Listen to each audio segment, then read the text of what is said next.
যেই গ্রন্থটা আমার আল্লাহ নিজেই সংরক্ষণকারী। এখন বলবেন হুজুর কেমনে? দেখেন তো আমার আল্লাহ পৃষ্ঠার কোরআন সিনাই ঢুকাইয়া দিছে। কাগজের পৃষ্ঠার কোরআন, লাউহে মাহফুজের কোরআন বান্দার সিনাই ঢুকাইয়া দিছে। ও যুবকের দল, এই জন্য দেহের রাজ্য আর আত্মার রাজ্য এক জিনিস না। দেহ তোমারও আছে, আমারও আছে। দেহ রাজ্যে বিরাজ করবেন না, আত্মা রাজ্যে বিরাজ করেন। গোশতের মাঝেও একটা গোশতের টুকরা আছে, ওই টুকরার নাম হলো ওয়াহিয়াল কালব। এই টুকরাটা যদি ভালো থাকে, বডিটা ভালো থাকে। এই টুকরা অসুস্থ হলে বডিটা অসুস্থ হয়ে যায়। এই জন্য যুবক, ওই শরীরটাকে সুস্থ রাখার জন্য যেমন খাবার আছে, সেই ওই কলবটারে সুস্থ রাখার জন্য খাবার আছে। ওই খাবারের নাম হলো জিকির। জোরে জোরে কন্যা সুবহানাল্লাহ।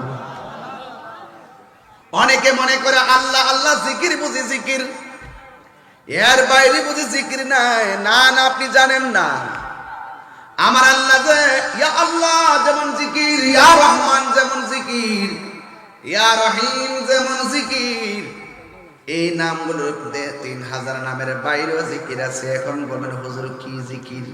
আল্লাহ কোরআনে বলছেন, ইন্না নাহনু নাযালনাল যিকরা ওয়া ইন্না লাহু লাহাফিজুন।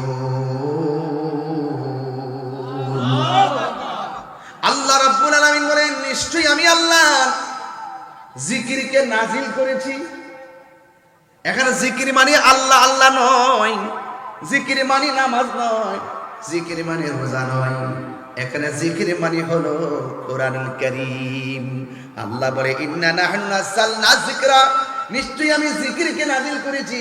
এই জিকির মানে হলো কোরআন। এই জন্য কোরআনের একটা অর্থ হলো জিকির। এই জিকির যারা করবে, তেলাওয়াত যারা করবে, তাদের কলবের ময়লা পরিষ্কার হয়ে যাবে।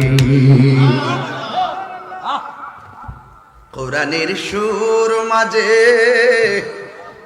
শুনেছি যে নাম, আজানের সুর মাঝে শুনেছি ও নাম। সুবহানাল্লাহ। কোরআনের সুর মাঝে শুনেছি যে নাম, আজানের সুর মাঝে শুনেছি ও নাম। ও নাম শুনেছি আমি আমার হৃদয়, ও নাম শুনেছি আমি আমার হৃদয়। হে রাসূল নামে যে তোমায়, হে রাসূল নামে যে তোমায়। আরশের বুকে লেখা ও মধুর নাম, তামাম আলম কুল জানায় সালাম। আজানের মধ্যে আল্লাহর নাম আছে না নাই? আজানের মধ্যে নবীর নাম আছে না নাই? আরশের বুকে লেখা ও মধুর নাম, তামাম আলম কুল জানায় সালাম। ব্যথিত মানবতা খুঁজে ফিরে হায়, ব্যথিত মানবতা খুঁজে ফিরে হায়। হে রাসূল নামে যে তোমায়, হে রাসূল নামে যে তোমায়। আমি কোরআনের সুর মাঝে শুনেছি যে নাম, আজানের সুর মাঝে শুনেছি ও নাম। আশহাদু আল্লা ইলাহা ইল্লাল্লাহ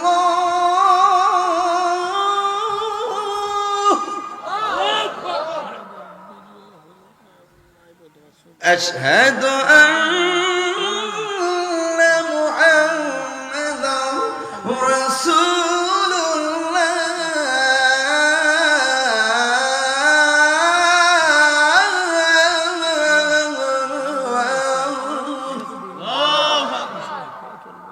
এই দিকটা আমার আল্লাহর স্লোগান দিলাম, ওই দিকটা নবীর স্লোগান দিলাম। সুবহানাল্লাহ কয়টা রে? তাহলে আজানে আল্লাহর নাম নবীর নাম আছে না নাই? আল্লাহু আকবার বইলা আপনি নামাজে দাঁড়ান, আবার নবীর উপরে দরুদ পড়ে নামাজ শেষ করেন, সেখানেও নবী আছে না নাই? কোরআনের মধ্যে নবীর নাম আছে না নাই? এই জন্য যুবক আমি বলছি আরশে আজিম নবীর নাম আছে। আমি আপনাদের খেদমতে বলবো, এই কোরআনের মধ্যে দুইটা ধারা আমার আল্লাহ দিয়ে দিছেন, ইয়া ওয়া মা আতাকুমুর রাসূলু ফাখুযুহু ওয়া মা নাহাকুম আনহু ফান্তাহু। আল্লাহ বলেন যা কিছু কল্যাণ করো তা তোমরা গ্রহণ করো, আর যা থেকে নিষেধ করেছেন তা থেকে তোমরা দূরে থাকো। এই জন্য জবান খুলে কোন নামাজের দরকার আছে না নাই? ওয়াকাদা রাব্বুকা আল্লা তা'বুদু ইল্লা ইয়্যাহু ওয়া বিল ওয়ালিদাইনি ইহসানা। কোরআন শরীফ পড়লে কি খারাপ লাগে আপনাদের কাছে? এই যুবক ছেলেরা জোরে বলে সুবহানাল্লাহ, আরো বড় করে বলেন সুবহানাল্লাহ। আল্লাহ রাব্বুল আলামিন বলেন তোমাদের উপরে নামাজ পড়া আবশ্যক করে দেওয়া হয়েছে। আমি আল্লাহ ছাড়া কাহারও ইবাদত করবে না। আল্লাহ তা'বুদু ইল্লা ইয়া, আমি আল্লাহ ছাড়া কাহারও কোনো ইবাদত করবে না। ইবাদত হবে কার? আরো বড় করে ইবাদত হবে কার? ওয়াকাদা রাব্বুকা আল্লা তা'বুদু ইল্লা ইয়্যাহু ওয়া বিল ওয়ালিদাইনি ইহসানা। আল্লাহ বলে আমি আল্লাহ ছাড়া কারো ইবাদত করা যাবে না। এই জন্য সুন্নিরা মাজারে গিয়ে সিজদা করে না, সুন্নিরা সিজদা করে মসজিদে আমার আল্লাহকে সিজদা করে, মুসল্লিরা ইবাদত করে মসজিদে, আর মাজারে যায় জিয়ারত করে। এই জন্য সিজদা পাওয়ার মালিক হলো একজন, জবান খুলে বলেন তিনি কে? ও বন্ধুগণ, আল্লাহ রাব্বুল আলামিন বলছেন আমি আল্লাহ ছাড়া কারো ইবাদত করা যাবে না। এই জন্য আল্লাহ রাব্বুল আলামিন বলতেছেন তোমরা যদি আমারে স্মরণ করো আমি আল্লাহ তোমাদেরকে স্মরণ করব। আল্লাহ রাব্বুল আলামিন বলছেন তোমরা আমাকে স্মরণ করবে ইবাদতের দ্বারা, আর আমার আল্লাহ আমাদেরকে স্মরণ করবে, আমাদের জীবনের গুনাহগুলো ক্ষমা করে দিয়া জোরে জোরে কে সুবহানাল্লাহ বলা যাবে না? আজকে 10টা ছেলে পাগড়ি পাইছে, ঠিক কি না? এই 10টা ছেলে পাগড়ি পাওয়ার পরে আমি অনেক আনন্দের সাথে পাগড়িটা দিয়েছি। আমি তো জীবনে হাফেজ হইতে পারলাম না, দুর্ভাগ্য আমার ছেলেকে হাফেজ বানাইতে পারবো কিনা আমি জানি না। আপনার সন্তানকে আপনি হাফেজ বানাইতে পারেন নাই, দুর্ভাগ্য। যেই সন্তানগুলো আজকে পাগড়ি পড়ছে ওদের মা বাবা বাচ্চা থাকলে তারা অনেক খুশি যে গর্বিত মায়ের গর্বিত সন্তান হাজার মানুষের সামনে মাথার মধ্যে পাগড়ি পড়েছে। আপনাদের কেমন আনন্দ লাগে জানি না, ওই মা বাবা আজকে সন্তান দেখে কেমন আনন্দ, আমার ছেলে আজকে মাথার মধ্যে পাগড়ি পড়েছে। এই জন্য যুবক এখনো সময় আছে, বলা হয়েছে তুমি আলেম হও, আলেম যদি হতে না পারো আলেমের সঙ্গে সম্পর্ক করো, কথা কোন ঠিক কিনা? এই জন্য ভাইরা আমার, যদি সম্পর্ক করতে না পারো আলেমদের সঙ্গে তুমি মহব্বত রাখো। এই জন্য আল্লাহ বলছেন আমি আল্লাহ ছাড়া কারো ইবাদত করা যাবে না। সাজদা পাওয়ার মালিক কে? এরপর আমার আল্লাহ বলছেন ওয়া বিল ওয়ালিদাইনি ইহসানা, তোমরা মা বাবার সঙ্গে সৎ ব্যবহার করো। ও যুবকের দল, মা বাবার সঙ্গে ভালো ব্যবহার আমরা চাই কি চাই না?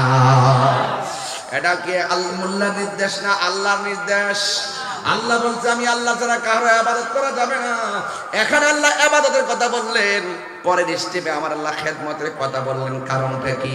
কারণটা হলো একটাই, আল্লাহ এত মায়া কইরা বান্দা বানাইলো, ওই বান্দাকে মানুষের জঠরে পাঠাইয়া পানির একটা ফোঁটা থেকে রক্তের টুকরা বানাইয়া, রক্তের টুকরা থেকে গোশতের টুকরা বানাইয়া, গোশতের ভিতরে হাড্ডিগুলা ফিটিং কইরা এই দুনিয়ার জমিনে পাঠাইলো।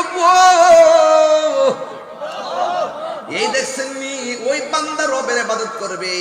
বান্দা দুনিয়াতে আইসা রবের ইবাদতের যোগ্য হওয়ার আগেই আমার আল্লাহ মায়ের গর্ভটাকে একটা স্টেশন বানাইছে। আল্লাহু আকবার। এই জন্য এক সাহাবী আমার নবীরে প্রশ্ন করেন, ইয়া রাসূলুল্লাহ, নবী কো, আমার কাছে পৃথিবীর মধ্যে সবচাইতে ভালো ব্যবহার পাওয়ার অধিকার কে? আমার নবী বলেন, উম্মুকা, তোমার মা। এরপরে জিজ্ঞাসা করে তারপরে কে? আমার নবী বলেন, উম্মুকা, তোমার মা। এরপরে জিজ্ঞাসা করে তারপরে কে? আমার নবী বলেন, উম্মুকা, তোমার মা। এরপরে বলছে তারপরে কে?